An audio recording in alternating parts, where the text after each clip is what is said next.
So good morning to all of you. It is a privilege for me and a pleasure to be associated with Somayach, but up to this opportunity, I always addressed the yeshiva at large, the entire community, without really being introduced to parts of this wonderful institution.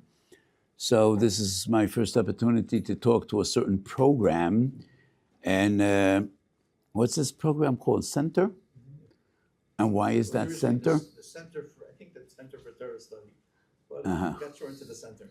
So maybe this is a very central piece of the Or Somayach endeavor. So I don't know what to talk to you about. But we are in Chodesh Elul. And Chodesh Elul is the month of, I would say, reflection. Chodesh Tishrei is the month of tshuva, atonement, kapora. But before we actually do tshuva, you need to sit down and think. And I would say, it is the Chodesh, the month of reflection. Why do we do tshuva? Why are we here? What is it all about? And the beauty of our calendar is the recognition and understanding that we're human. And human beings have strengths, shortcomings, and you cannot be on a high all your life. It is part of human nature. So it is once a year that HaKadosh Baruch Hu expects us all to rise, to come back, to reach out to Him. So in other denominations, some people are perfect. In Yiddishkeit, no one is perfect. In Yiddishkeit, it's about the journey and not about the destination. Adam ein tzadik ba'oretz asher yaseh tov velo yecheteh. The wisest of men, Shlomo HaMelech, says, there is no one that is perfect. Everyone is apt to fail. Moshe Rabbeinu was the greatest individual ever to live, and Moshe Rabbeinu failed. He failed the test of Mei Meriva, and he paid a terrible price for his failure. Carrying Am Yisrael in his lap for 40 years, he so much wanted to come into the promised land, and he didn't. So, HaKadosh Baruch Hu created us. Ato hu yotzram va'ata yodea yitzram. So, Chodesh Tishrei is the time of the year for tshuva, the time of the year to come back. Tshuva is the root shav, coming back. Coming back to where? Coming back to where we all began. Coming back to Sinai. Coming back to who we were when we were small, when we were pure, when we were kodesh. Tinokot shelo ta'amu ta'am chet. But in later times, Elul is nowhere mentioned, neither in Mishnah, nor in Braisa, nor in Shas, nor in the Talmud. Elul is a relatively new concept. The earliest source of Elul is in Pirkei de Rebbe Eliezer, which is associated with Rebbe Eliezer ben Harkanis. But it is only in the Rishonim that we really have the focus on Elul. And if Chodesh Tshuva are days of tshuva, of atonement, I would say Elul are days of reflection. Just to sit down and think and prepare, what is the story? What is it all about? So it's about priorities.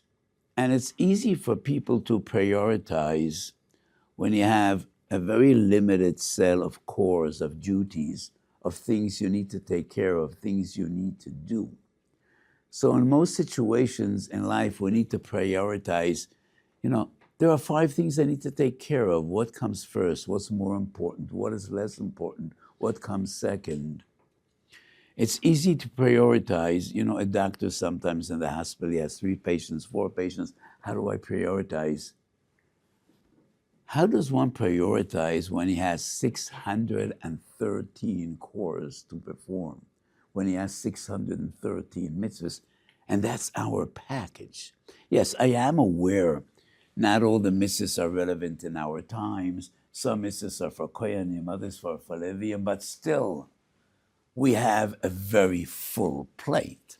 So how does one prioritize when he has 100 or 200 or 300 or 400 things to do?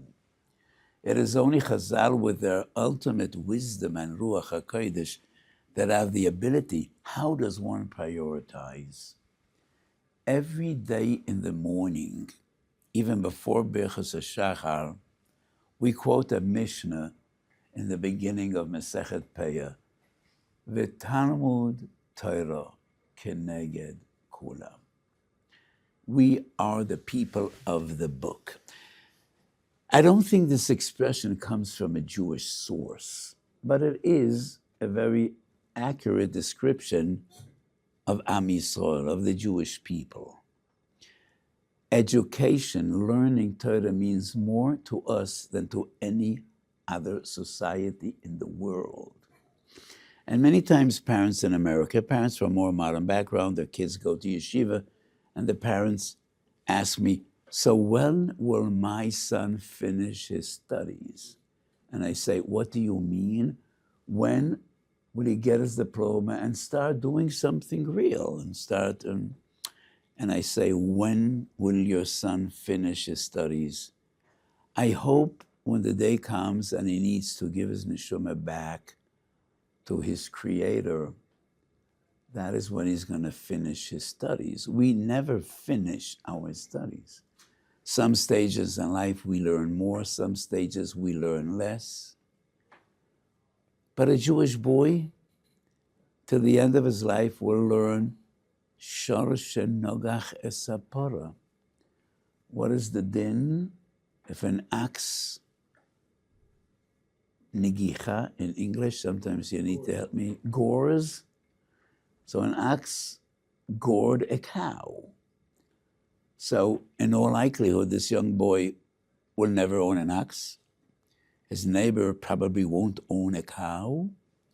And the likelihood he will need to deal with this question in practicality is somewhat remote, but we learn, and we learn Torah.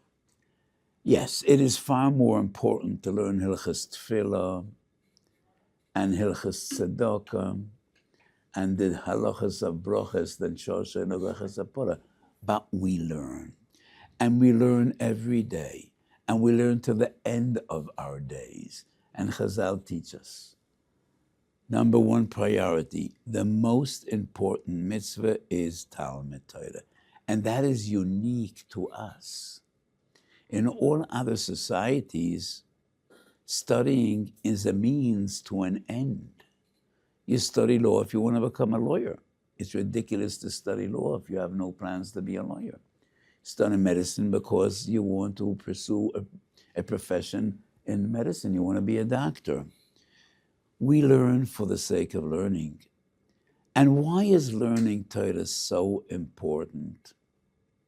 That's a Gemara at the end of the first Perek in Kedushin. Talmud Gadol shetalmud meivi lidei ma'aseh.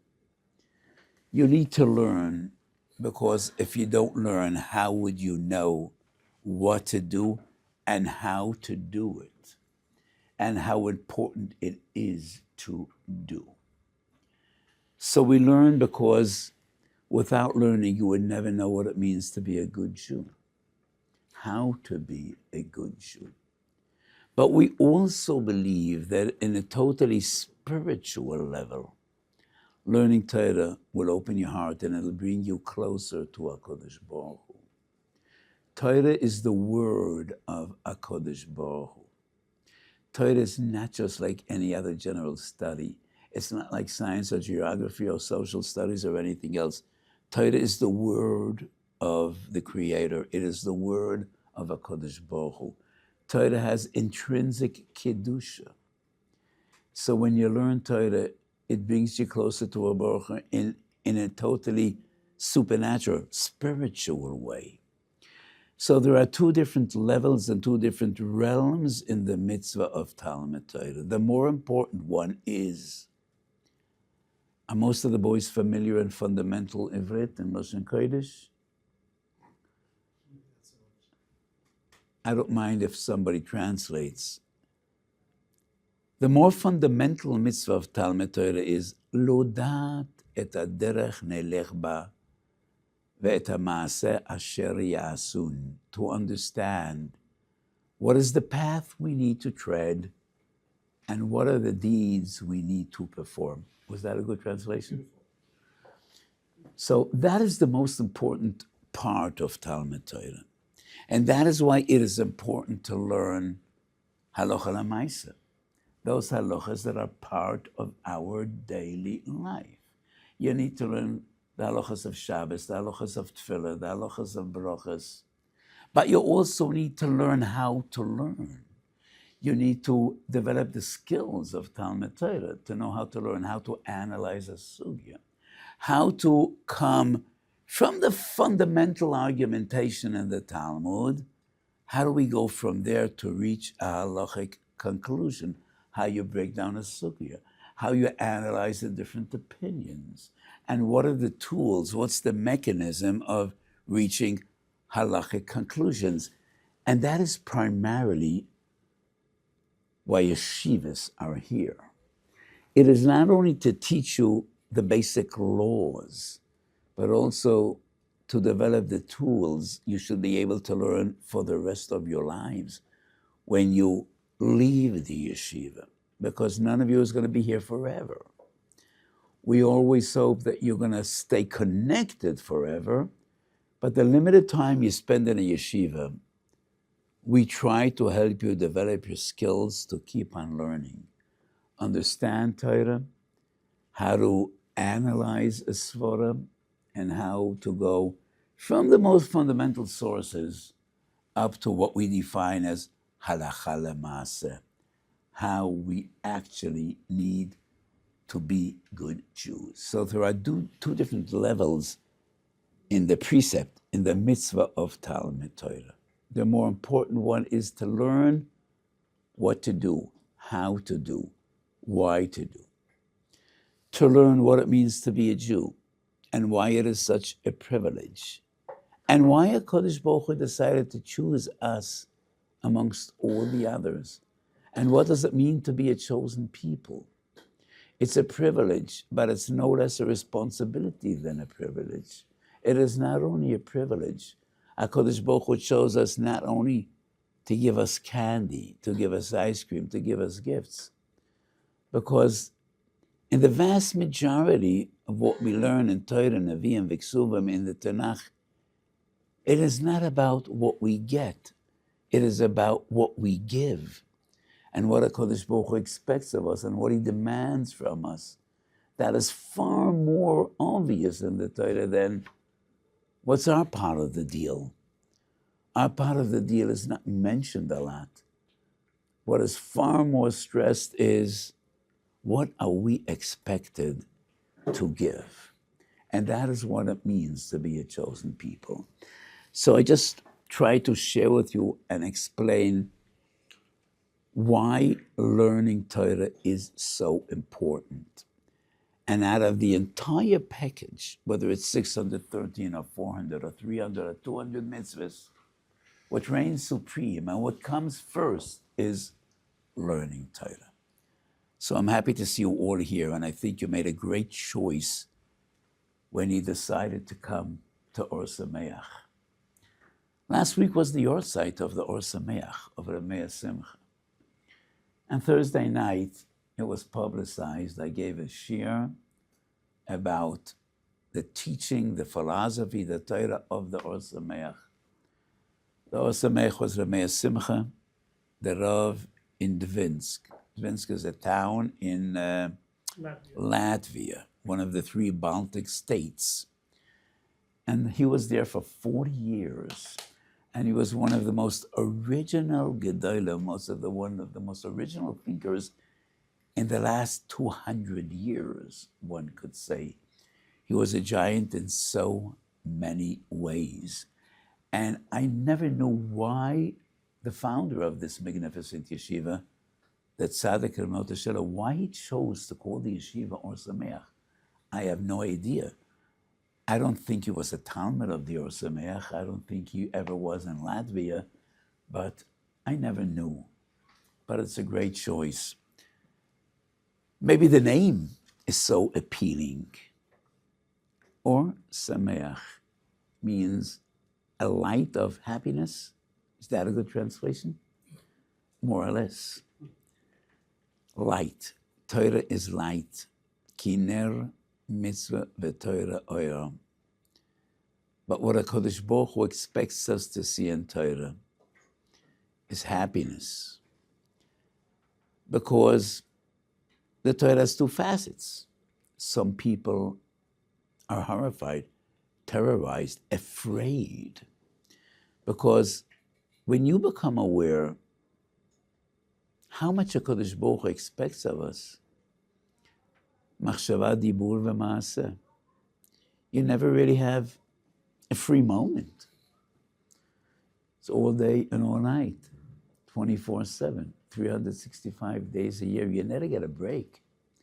You know, HaKadosh Baruch Hu never says, you know what, take a break. Next week, you don't need to daven. You know, no, you never get a break. So the only way really to appreciate is to develop a love of Torah and to appreciate the beauty of a Torah life, the beauty of a Torah way. So a few weeks ago we read, I think it's Parshas Eikev, Ma Hashem Elokecho Shoyel Me'imecho. What does HaKadosh Baruch Hu await from you? It is only the Yeros Hashem, only to fear HaKadosh Baruch Hu, to love HaKadosh Baruch Hu, to perform all His mitzvahs, to go in all His ways. Really? And the pasuk says, what does he expect? You know, all he expects is love, fear, follow His ways, perform all His mitzvahs. That's quite daunting, you know. Is it? And Chazal actually ask, is it a milta zutra? Is it something small? There are different answers to this question. My answer is, if I have a Devarim Chumash, it'll be a bit helpful. So the pasuk says, Mo Hashem Elokecho Shoyel Me'imach. Oh, this might be embarrassing. I hope I find the pasuk right away. So,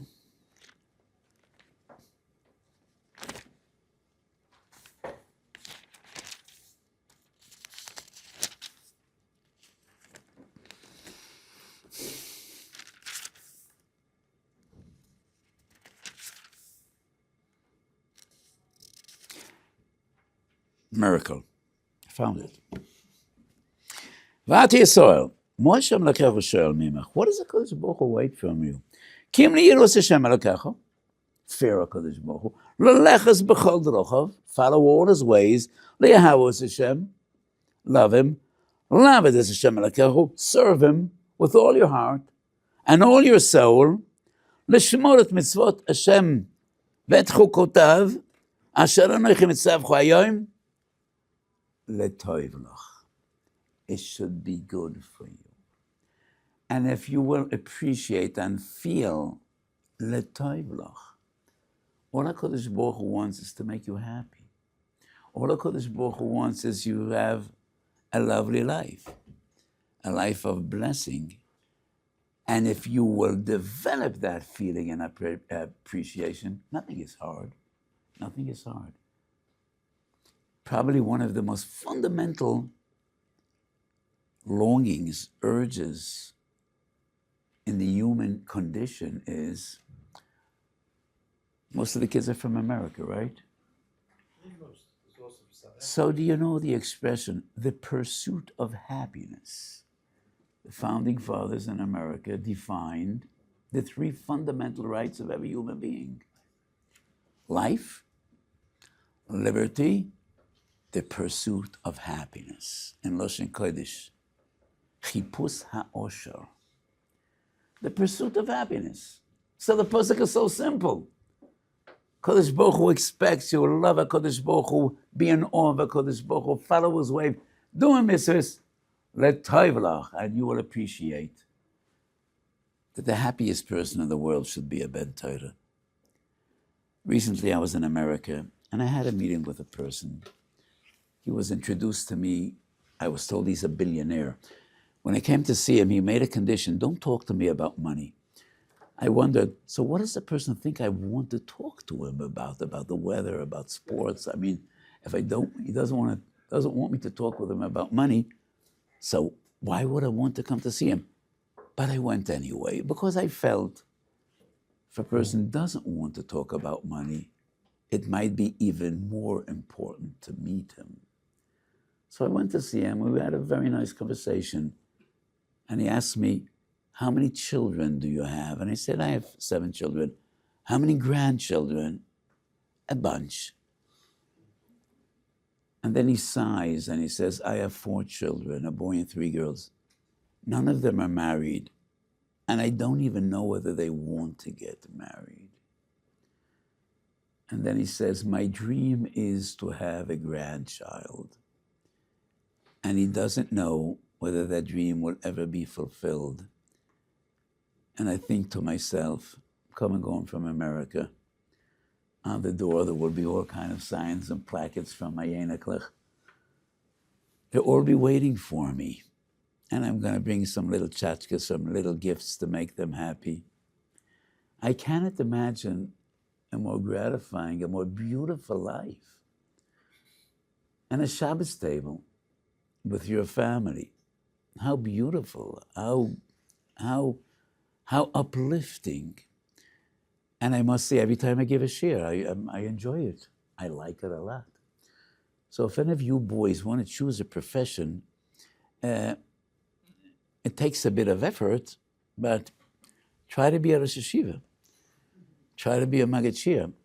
So I have a few Talmidim that are tour guides, and the tourists we take around are so enthusiastic, you know. They see things they never imagined they see. But to me, it's the most boring job in the world, he said. I've seen these places 100 times. I give the same speech every day. I would much rather sit at home. I taught a sugya 100 times. And every time I go over it, it seems to be new. And there's always something new to see. I think I have the most exciting job in the world. I once said a Haggadah, a definition: who's a lucky person? A lucky person is the guy getting paid for things he would do anyway. A guy getting paid for things he would do anyway. So if I would then get the lottery $500 million, what would change in my life? Would I still be coming to Or Somayach? Probably yes.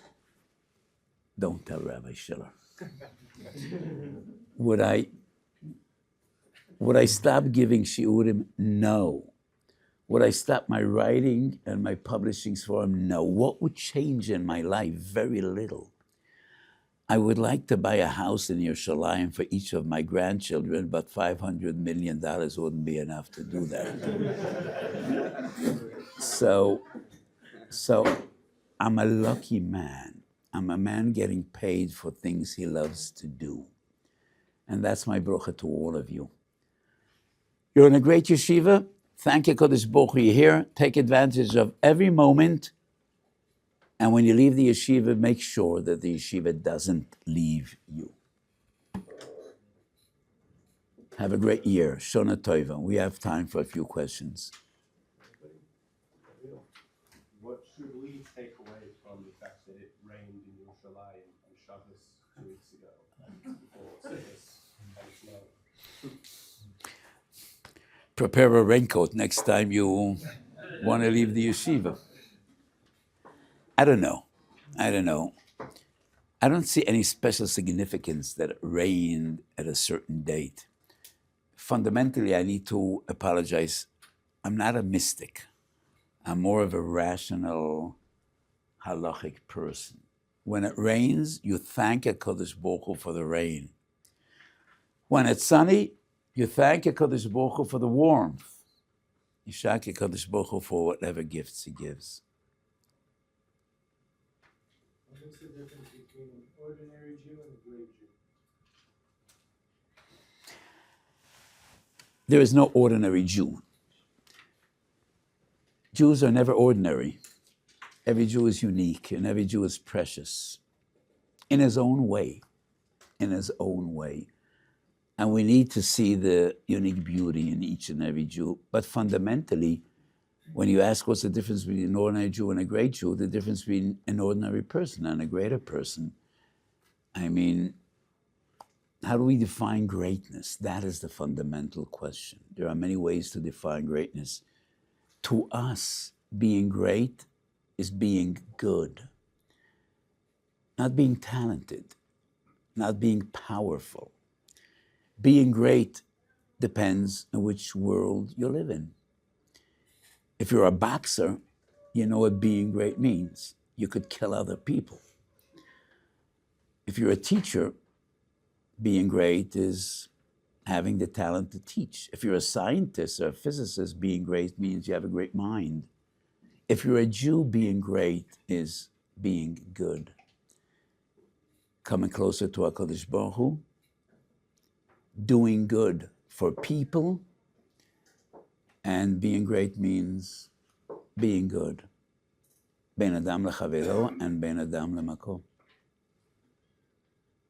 Should from Yid or any Jew strive to rid themselves, albeit gradually, of Western influence? Much of Western culture is totally detrimental to Jewish values. On the other hand, some of Western culture is based on what the modern world defines as Judeo-Christian ethics, which come first and foremost from our Torah. The Rambam was very hostile to Ovdei Avodah Zorah. He was even more hostile to atheists. So, how does one define Western culture? Western culture is detrimental to Jewish values, especially what we define today as universal ethics, which goes totally against what we believe in so many different areas, which I don't really need to elaborate on. But Western culture is also based on decency, on moderation, so we don't need to categorically reject all of it, but we need to find our ethics and values and cultures in our Torah and our tradition. It doesn't necessarily mean that we need to reject everything else, but we need to be thoroughly steeped in what the Torah teaches us and what Chazal teaches us and what our Sifrei Musar teach us.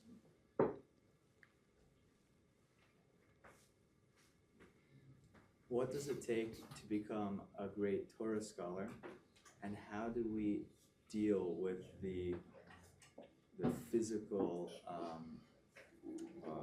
like as compared to secular studies, Torah study takes a lot out of you. What's the best way to deal with that? What it takes primarily is dedication and devotion and toil. But let us not deny that most of great Torah scholars were talented people. Not all were geniuses, but most of them were extremely smart and talented people. But it is not a prerequisite, it is not a condition. You could become a great Jew without being very smart. But if you talk about great Torah scholars, most of them were bright people. Not all of them would be defined as geniuses. But what is more important is total devotion and dedication and many years of toil and hard work and just learning Bahasmoda. And as I said in my opening comments, to us there is intrinsic value in study, and not only as a means to an end and to an end into itself. So in all other endeavors, to be a great doctor, you need to know nothing about geography. And to be an astronomer, you need to know nothing about medicine. To be a great Torah scholar, you need to know about so many different sugyas. It's not only, you cannot only be focused on one sugya.